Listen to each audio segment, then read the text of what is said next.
Kejadian mengerikan dan tidak terduga harus dialami oleh seorang gadis asal Ukraina. Dia merupakan seorang imigran asal Ukraina yang menetap di Amerika. Video CCTV yang menunjukkan saat-saat terakhirnya di dalam kereta beredar luas di media sosial. Lalu bagaimana kejadian naas ini bisa terjadi? Dan apa motifnya? Peristiwa tersebut menjadi kontroversi besar ketika CCTV tentang insiden kekerasan tersebut dipublikasikan secara luas pada September 2025.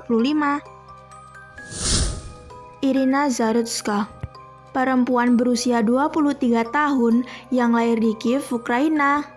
Ia bermigrasi ke Amerika Serikat bersama ibu dan saudara laki-lakinya pada Agustus 2022 untuk melarikan diri dari perang antara Ukraina dan Rusia.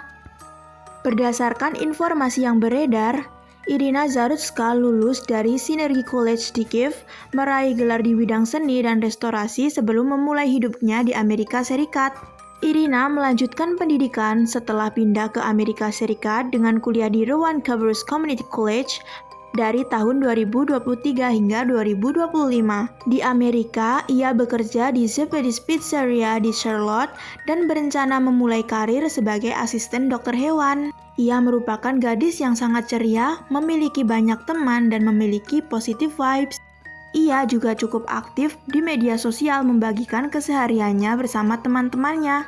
Namun sayang, nyawanya harus direnggut oleh orang yang bahkan dia tidak kenal. Niat hati ingin mencari kedamaian di negeri orang, namun malah harus berakhir tragis. Peristiwa ini bermula saat Zarutska baru pulang kerja sebagai tukang masak di restoran pizza lokal dengan menaiki transportasi umum yaitu kereta Lynx Blue Line di Charlotte, North Carolina, Amerika Serikat pada 22 Agustus 2025.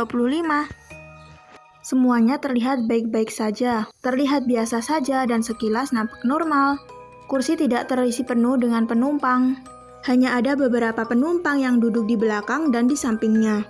Namun siapa sangka, pria yang duduk tepat di belakang Zarutska merupakan malaikat pencabut nyawanya.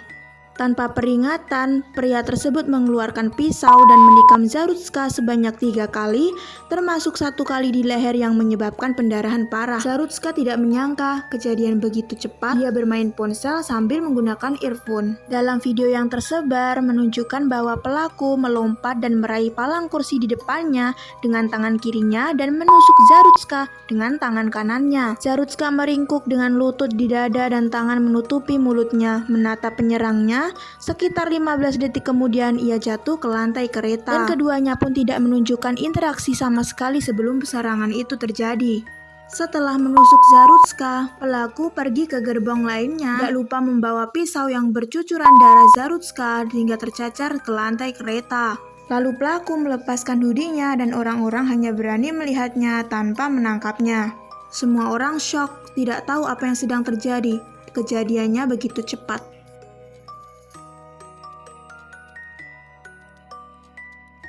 Setelah Zarutska ambruk, beberapa penumpang melakukan pertolongan pertama.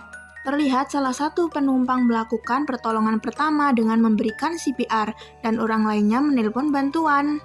Namun yang menarik perhatian netizen, beberapa penumpang yang dekat dengan TKP kejadian hanya diam saja tanpa menolong.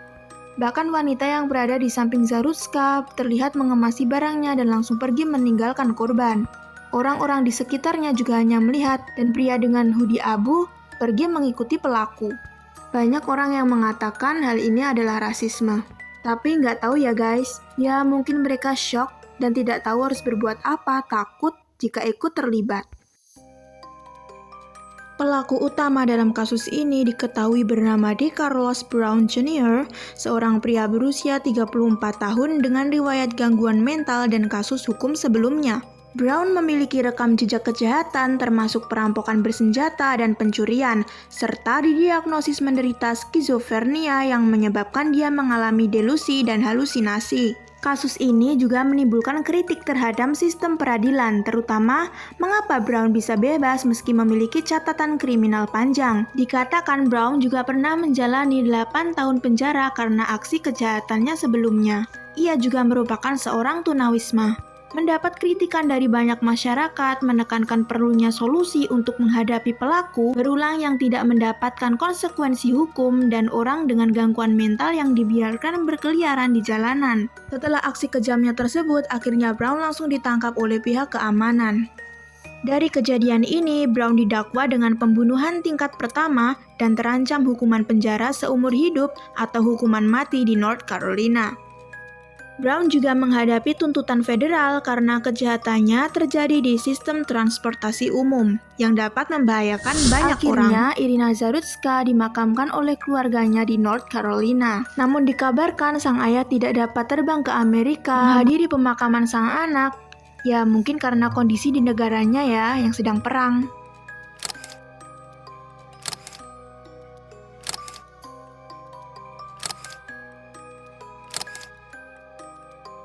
Dari kasus ini, kita bisa belajar untuk tetap bisa berhati-hati dan waspada dimanapun kita berada.